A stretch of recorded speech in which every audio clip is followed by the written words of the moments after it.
প্রিয় দ্বাদশ শ্রেণীর শিক্ষার্থীবৃন্দ, আসসালামু আলাইকুম। আশা করি সবাই ভালো আছো। তোমাদের দোয়ায় আল্লাহর রহমতে আমিও ভালো আছি। প্রিয় শিক্ষার্থীবৃন্দ, আমরা আজকে আলোচনা করব দ্বিপদী বিস্তৃতি উপর। দ্বিতীয় বিস্তৃতির এটি হচ্ছে দ্বিতীয় ক্লাস। প্রথম ক্লাসটি আশা করি তোমরা করেছ। আজকে তোমরা দ্বিতীয় ক্লাসটি করবে। চলো আমরা ক্লাসে ফিরে যাই। প্রিয় শিক্ষার্থীবৃন্দ, দ্বিতীয় বিস্তৃতি মানে বাইনোমিয়াল এক্সপেনশনস, প্রথম ক্লাসে আমরা এই সূত্রটি পড়েছিলাম, a plus x whole to the power n, nc not a to the power n minus 0 into x to the power 0 plus nc 1 a to the power n minus 1 into x to the power 1, nc 2 a to the power n minus 2 into x square plus and so on, এভাবে plus ncr a to the power n minus r into x to the power r plus and so on, ncn a to the power n minus n into x to the power n। প্রিয় শিক্ষার্থীবৃন্দ, এখন আমার প্রশ্ন হচ্ছে, তোমাদেরকে তো এই সূত্রটি গত ক্লাসে অর্থাৎ প্রথম ক্লাসে পড়িয়েছিলাম, এটাকে কি বলা হয়, এই পদটাকে কি পদ বলা হয়? আশা করি তোমরা উত্তর দেবে সাধারণ পদ। সাধারণ পদ বা আর প্লাস অন্তম পদ একই কথা। প্রিয় শিক্ষার্থীবৃন্দ, সাধারণ পদটিকে আমরা টি আর প্লাস ওয়ান দ্বারা প্রকাশ করে থাকি। এটা আমাদের খুবই গুরুত্বপূর্ণ বিষয়, আশা করি মনে রাখবে। প্রিয় শিক্ষার্থীবৃন্দ, এখন আমরা একটি ম্যাথ সলভ করব। ম্যাথ নাম্বার হচ্ছে 34 ম্যাথ আছে 1 plus x whole to the power p 1 plus 1 by x whole to the power q। এত এর বিস্তৃতিতে x বর্জিত পদের মান বের করতে বলছে, যেখানে p আর q হচ্ছে ধনাত্মক পূর্ণ সংখ্যা। প্রিয় শিক্ষার্থীবৃন্দ, আরেকবার বলছি, এই বিস্তৃতি x বর্জিত পদের মান নির্ণয় করতে বলছে, যেখানে p আর q হচ্ছে ধনাত্মক পূর্ণ সংখ্যা। x বর্জিত পদের মান বের করা আমরা গত ক্লাসে শিখিয়েছি। প্রিয় শিক্ষার্থীবৃন্দ, এখানে দুটি পদ পাশাপাশি আছে কারণে আমরা অঙ্কটা করে দিচ্ছি। খেয়াল করে দেখো, এখানে লসাগু করবে 1 plus 1 by x, লসাগু x প্লাস কত 1 divide by x whole to the power q। এখানে 1 plus x whole to the power p 1 plus x whole to the power q, নিচে আছে কত x, উপরে পাওয়ার আছে কত q, তাহলে x to the power q দিয়েছি। আমরা জানি প্রিয় শিক্ষার্থীবৃন্দ, গুণের ক্ষেত্রে কি হয় তোমরা বলো? গুণের ক্ষেত্রে পাওয়ারগুলো যোগ হবে। 1 plus x whole to the power কত p প্লাস q। প্রিয় শিক্ষার্থীবৃন্দ, আমরা এই ধরনের দ্বিপদী বিস্তৃতি x বর্জিত পদ বের করেছি। এরকম থাকলে করি নাই, নিচে ভাগ আছে, এরকম থাকলে করি নাই। এখন আমরা শিখবো এটা। এখন দেখো 1 plus x whole to the power p plus q, এর বিস্তৃতিতে সাধারণ পদ কত? সাধারণ পদ হচ্ছে টি আর প্লাস 1। এটা আমরা ধরে নিচ্ছি সাধারণ পদ টি আর প্লাস 1। তাহলে টি আর প্লাস 1 সূত্র কি? সূত্রটা শিখেছিলাম এনসিআর, এইখানে লেখা আছে, দেখা ভালো করে। এনসিআর, এন মানে কি? পাওয়ারটা কত আছে? p plus q, p plus q, NCR, আর মানে আর, a to the power n minus r, a মানে এখানে এ বলতে বোঝাচ্ছে 1 কে, 1 to the power n, n মানে কত? p plus q, n minus r. আশা করি এটুকু বুঝতে পেরেছো। Into x to the power r, x মানে x to the power r, 1 এর উপর পাওয়ার যে কোনো সংখ্যা দিলে সেই সংখ্যাটাই হবে 1ই হবে। তাহলে p plus q cr x to the power r। প্রিয় শিক্ষার্থীবৃন্দ, আমরা এইটা সূত্র ফলাইছি, এইটা সূত্র করেছি। এটা সূত্রটা আমরা এখানে আবার লিখছি, দেখো এই দ্বিপদী বিস্তৃতিটা হচ্ছে এটা, এটার মানটা হচ্ছে এটা। প্রিয় শিক্ষার্থীবৃন্দ, এটার মানটা আমরা এখানে বের করে রাখছি, এই মানটা আমরা এখানে বসিয়ে দিয়েছি। আশা করি এটুকু বুঝতে পেরেছ। এটার মানটা বসিয়ে দিলে এখানে ভাগ আছে x to the power r divide by কত? x to the power q। তাহলে ভাগের ক্ষেত্রে পাওয়ারগুলো কি হবে? মাইনাস হবে, তাহলে r মাইনাস q। আশা করি এটুকু বুঝতে পেরেছ। যেহেতু প্রিয় শিক্ষার্থীবৃন্দ, যেহেতু পদটি x বর্জিত, এই পদের ভিতরে কোনো x থাকবে না, তাহলে এটার x এর যে পাওয়ারটা আছে এটা সমান আমরা লিখবো কত? x টু দি পাওয়ার 0। অর্থাৎ সাধারণ পদে বা r প্লাস 1 তম পদে x টু দি পাওয়ার 0 বিদ্যমান, এটা সমান হবে x to the power 0। x x বাদ দাও দুই পাশ থেকে, r মাইনাস q ইকুয়াল কত? 0, r ইকুয়াল হচ্ছে q। তাহলে পদটি কততম হবে? যদি তোমার কোশ্চেন করে যে কততম পদটি x বর্জিত, তুমি উত্তর লিখবে পদটি হবে q প্লাস 1 তম পদ। অর্থাৎ q প্লাস 1 তম পদটি হবে কি? x বর্জিত পদ। প্রিয় শিক্ষার্থীবৃন্দ, কততম পদ? কিউ প্লাস 1তম পদ। এখন এই পদের মান বের করব। এই এই যে আর এর মানটা কিউ, আর এর মানটা কিউ আমরা এখন এখানে বসিয়ে দিব, তাহলে আমাদের পদটা নির্ণয় হয়ে যাবে। আশা করি এটুকু সবাই বুঝতে পেরেছ।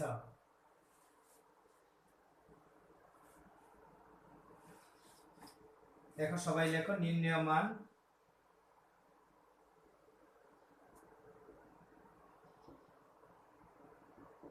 আর এর ভ্যালু কত? কিউ, কিউ বসাই দেয় এখানে, পি প্লাস কিউ সি আর, আর মানে কত? কিউ। এটাকে আমরা এইভাবে লিখলেও রেজাল্ট হয়ে যাবে। এটাকে আমরা লিখতে পারি n factorial by r factorial into n minus r factorial. প্রিয় শিক্ষার্থীবৃন্দ, আমরা যে প্রথম ক্লাসে সূত্রটি লিখে দিয়েছিলাম, এই সূত্রটি আমরা এখানে ব্যবহার করেছি। সূত্রটি সব সময় মনে রাখতে হবে।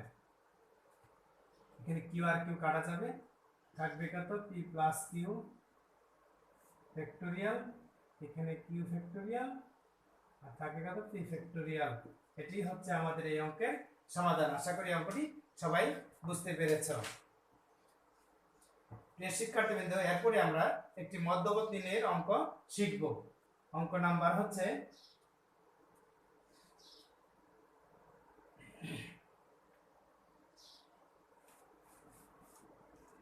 অঙ্ক নাম্বার দেখো 47 নাম্বার ম্যাথ।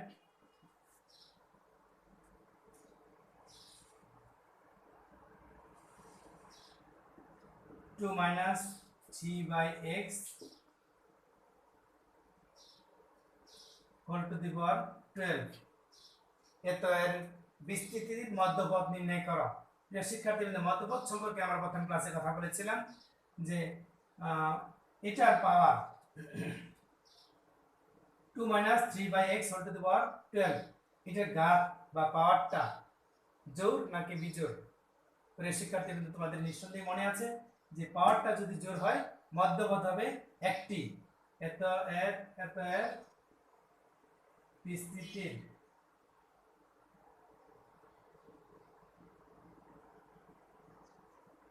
ঘাতের সূচক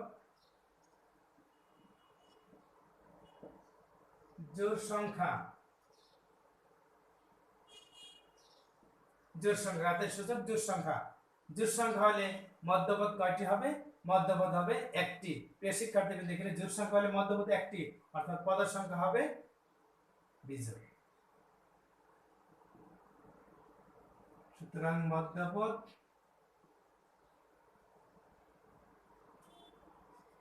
হবে একটি। সেই মধ্যপদটা কত হবে?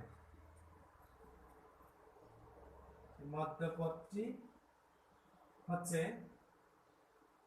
শিক্ষার্থীবৃন্দ, সূত্রটা কি আমরা শিখাইছিলাম যে n/2, n মানে কত? 12, 12/2 প্লাস কত? 1 তম পদ, ডিভাইড করি কত আসবে? 6 প্লাস 1 তম পদ। 6 প্লাস 1 তম পদ আমরা এখন নির্ণয় করব। যেখানে আমরা r প্লাস 1 তম পদ লিখতাম, এখানে আমরা লিখতে হবে কত? 6 প্লাস 1 তম পদ, 6 প্লাস 1 তম পদ। সূত্র ব্যবহার করা এখন সবাই। NCR, n মানে কত? 12, NCR, C r মানে কত? 6, NCR e two the power a মানে কত? 2, e two the power n minus r, n মানে 12, n মাইনাস r, r মানে এখানে সরি এখানে n e two the power n minus r, r মানে 6, NCR e two the power n minus r into x to the power r, x মানে হচ্ছে minus 3/x, minus 3/x, NCR e to the power n minus r into x to the power r, r মানে কত? 6। প্রিয় শিক্ষার্থীবৃন্দ, আশা করি বুঝতে পেরেছ। আবার বলছি এটি যে n বলতে কত বোঝাচ্ছি? 12, n মানে কত? 12, NCR, r মানে কত? 6, NCR e to the power n minus r, a মানে কত? 2, e to the power n minus r into x to the power r, x মানে হচ্ছে minus 3/x whole to the power r, r মানে 6। এটাকে আমরা এখন সূত্র করব c6 2 টু দি পাওয়ার কত 2 টু দি পাওয়ার 6 এখানে -3টাকে যদি আলাদা করে দেই -3 two the power 6 R x টাকে যদি আমরা উপরে উঠাই দেই আমরা পাবো কত x টু দি পাওয়ার -6। প্রিয় শিক্ষার্থীবৃন্দ, এখন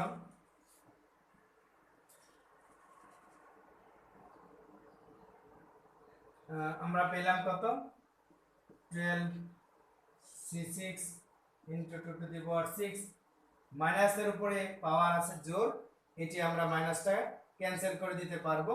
এখানে মাইনাসের উপর পাওয়ার যদি জোর হয় তোমরা জানো যে এটা প্লাস হয়ে যাবে, 3 টু দি পাওয়ার 6 আমরা লিখতে পারবো আর ইনটু কত x টু দি পাওয়ার -6। প্রিয় শিক্ষার্থীবৃন্দ, এটার ক্যালকুলেশন না করলেও চলবে, এইটুকু রেখে দিলেও চলবে।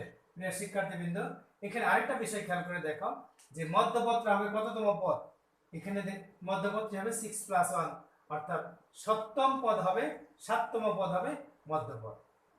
আশা করি প্রিয় শিক্ষার্থীবৃন্দ অঙ্কটি সবাই বুঝতে পেরেছ। নেক্সট আমরা আরেকটি অঙ্ক করব।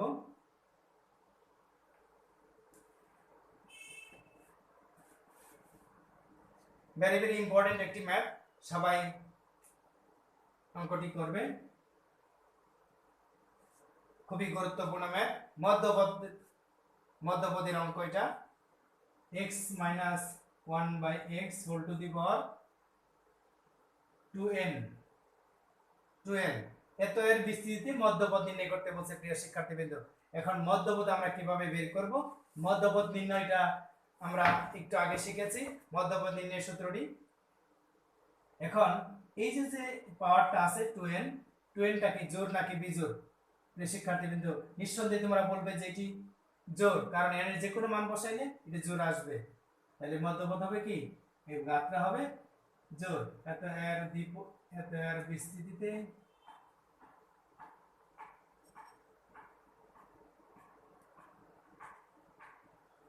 গাতের সূচক জোড়, সুতরাং মধ্যপদ হবে একটি। মধ্যপদ হবে একটি, সুতরাং মধ্যপদটি কি হবে?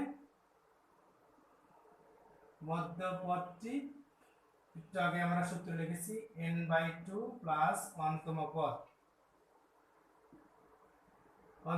প্রিয় শিক্ষার্থীবৃন্দ, 2 দিয়ে 2 কে ভাগ করলে কাটা গেলে যায়, থাকে কত n+1তম পদ। n+1তম পদ। প্রিয় শিক্ষার্থীবৃন্দ, এখন আমরা n+1তম পদ নির্ণয় করব। n+1তম পদ এই সম্পর্কে আরো সূত্র লেখা হয়েছে, অঙ্ক করা হয়েছে। n+1তম পদ সূত্রটা কি সবাই বলো?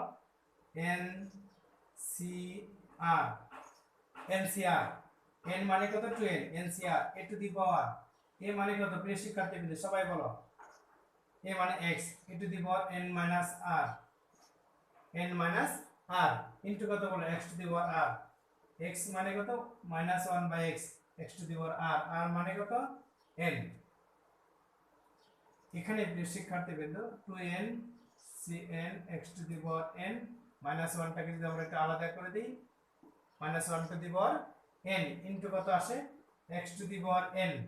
x to the power n x to the power n কাটা যায়, উপরে নিচে কাটা যায়, এটা তো ইনটু অবস্থায় আছে। 2n cn থাকে কত -1 টু দি পাওয়ার n। আশা করি এই পর্যন্ত প্রিয় শিক্ষার্থীবৃন্দ সবাই বুঝতে পেরেছো। এখন আমরা প্রথম ক্লাসে একটা সূত্র লিখেছিলাম NCR এর সূত্রটি ব্যবহার করব। NCR সূত্রটা সবাই বলো, n factorial by r factorial, r মানে n factorial into n minus r factorial. সূত্রটা আবার বলছি যে NCR এর ফর্মুলা হচ্ছে n factorial divided by r factorial into n minus r, অর্থাৎ উপরেরটা মাইনাস নিচেরটা, n মাইনাস r ফ্যাক্টোরিয়াল। প্রিয় শিক্ষার্থীবৃন্দ, আশা করি এই পর্যন্ত সবাই বুঝতে পেরেছ।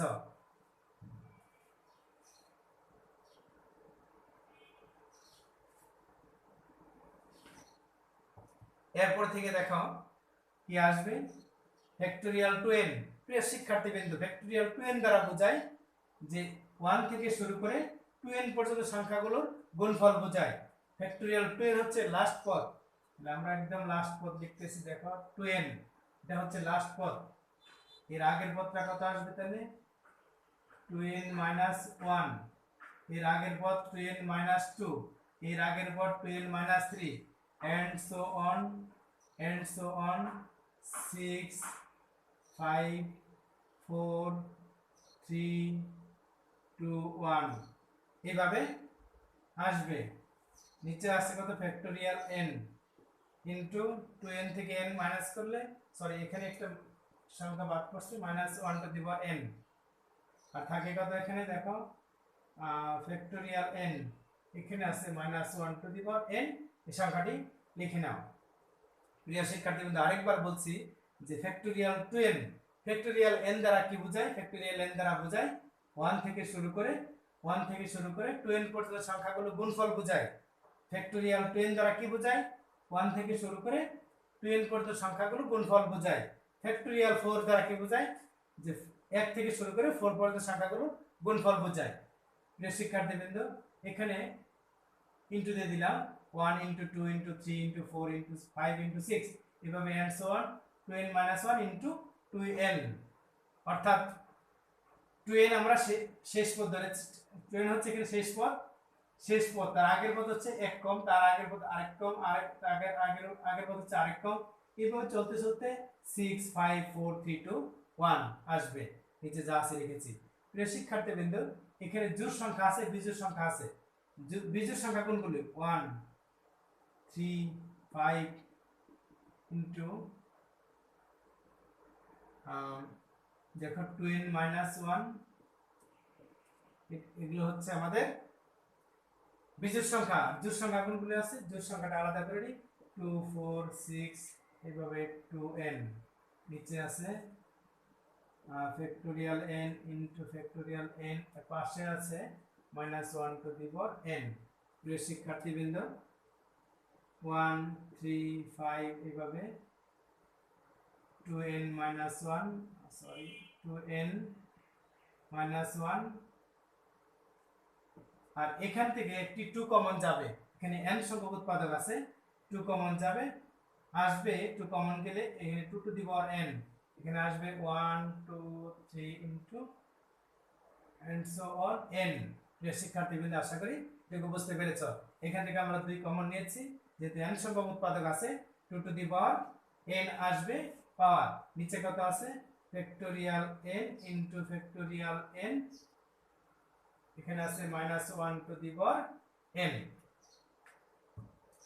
প্রিয় শিক্ষার্থীবৃন্দ, এখন একটু ভালো করে খেয়াল করে দেখো, এই 2 টু দি পাওয়ার n আর -1 টু দি পাওয়ার n, এই দুইটা গুণ হয়ে যাবে 1 3 5 এভাবে 2n - 1,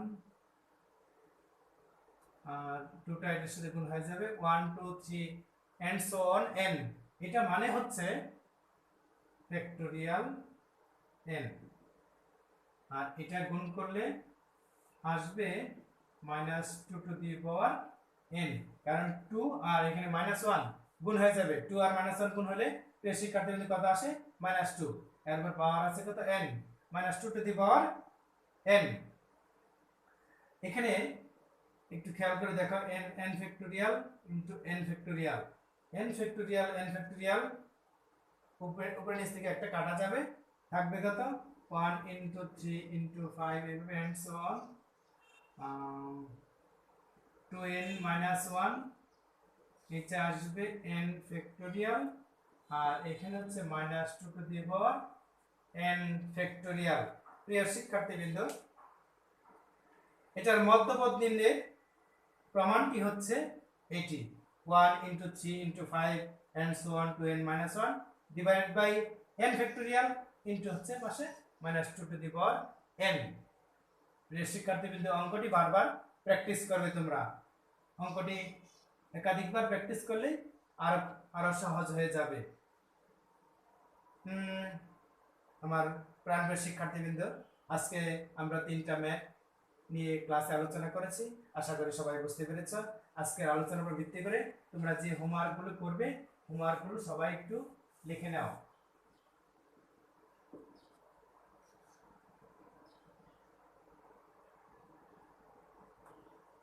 ছেচল্লিশ,